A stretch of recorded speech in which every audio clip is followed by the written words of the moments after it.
Chapter 1. The Time That Never Changes. It always happens the same way. I wake up suddenly, not from a nightmare or a noise, but with the strange feeling that something has pulled me out of sleep.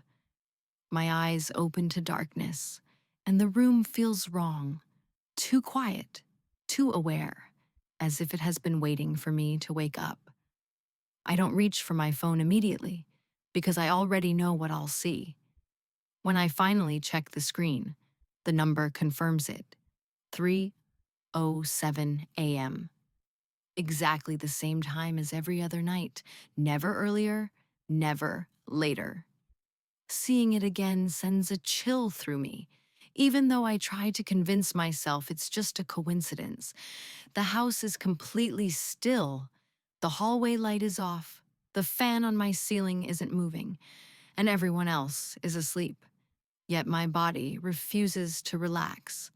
My chest feels tight, and my breathing becomes shallow, like the air in the room is heavier than it should be. I lie there without moving, listening to the silence. That's when I hear it, soft, slow, steady, breathing. It isn't coming from outside my room or from the walls. It's coming from somewhere closer, from the darkness beneath my bed. Chapter 2. The Sound. The first night, he didn't react. Lying in the dark with his eyes open, he assumed it was just another harmless noise, the kind you only notice when the house is completely silent. Everything around him felt still. Too still. Then he heard it again. It was breathing. Slow, steady. An inhale, then an exhale. Not sharp like a mechanical sound, and not distant like wind in the walls. It felt close, uncomfortably close. He held his own breath, afraid that even the smallest movement might give him away. The sound didn't stop. It continued, calm and patient, as if whatever was making it had all the time in the world.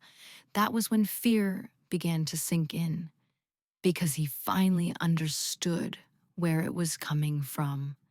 Not the hallway, not the walls, but from below, from the dark space beneath his bed.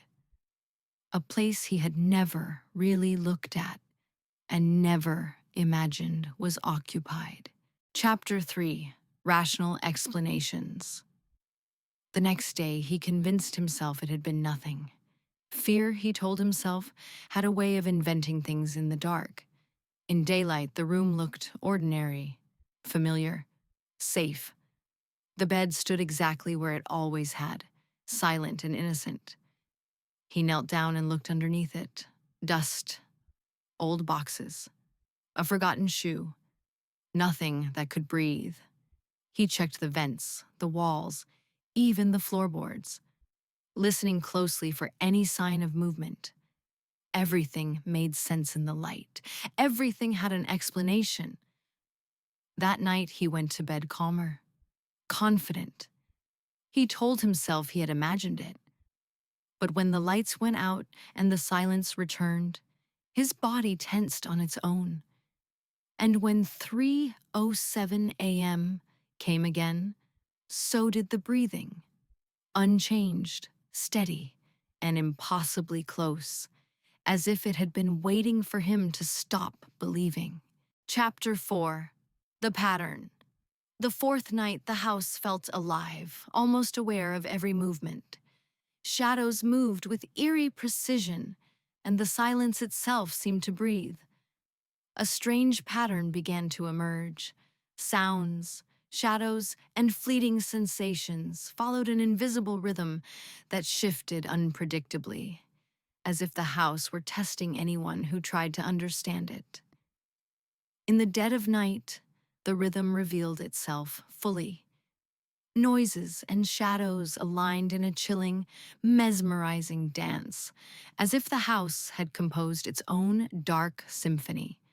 Every step and hesitation influenced the pattern, making it clear that nothing within the house was random. As dawn approached, Chapter 5. The Decision. Fear had turned into obsession. Night after night, he lay awake, listening to the steady breathing beneath his bed, unable to ignore it any longer. Every shadow in the room felt alive, every creak a warning. He knew he couldn't keep pretending it wasn't real. He made up his mind.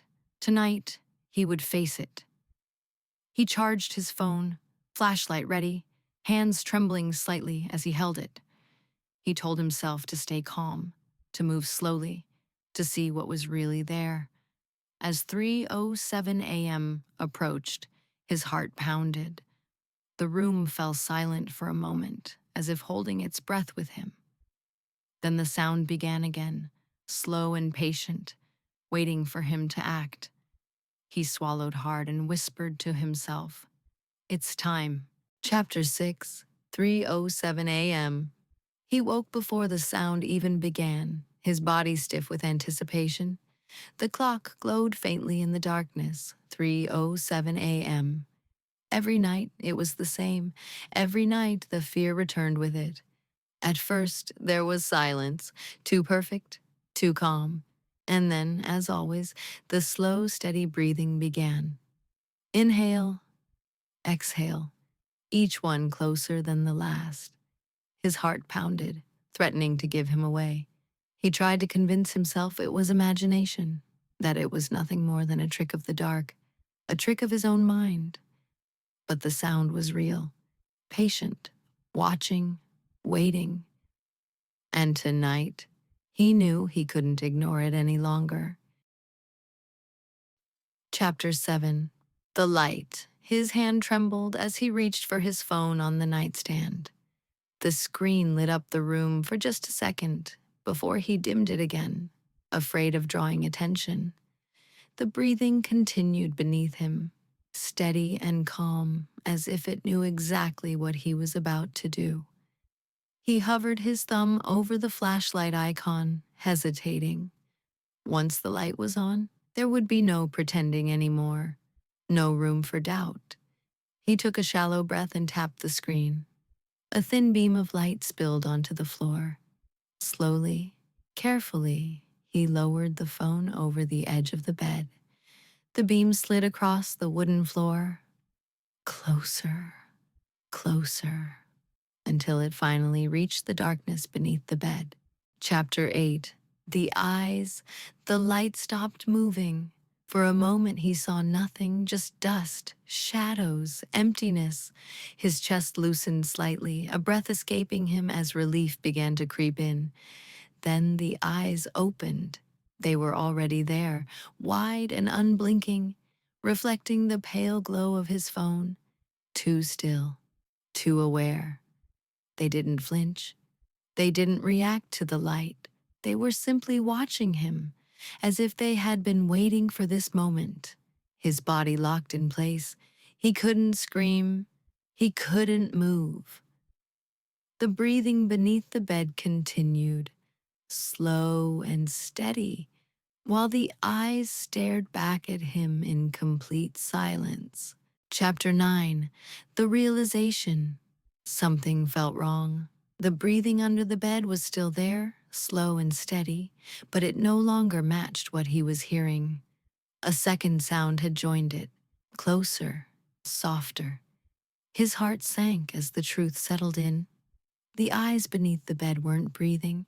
They were only watching. The real breathing was behind him, on the mattress, so close he could feel the warmth of it against the back of his neck. Chapter 10. Final line.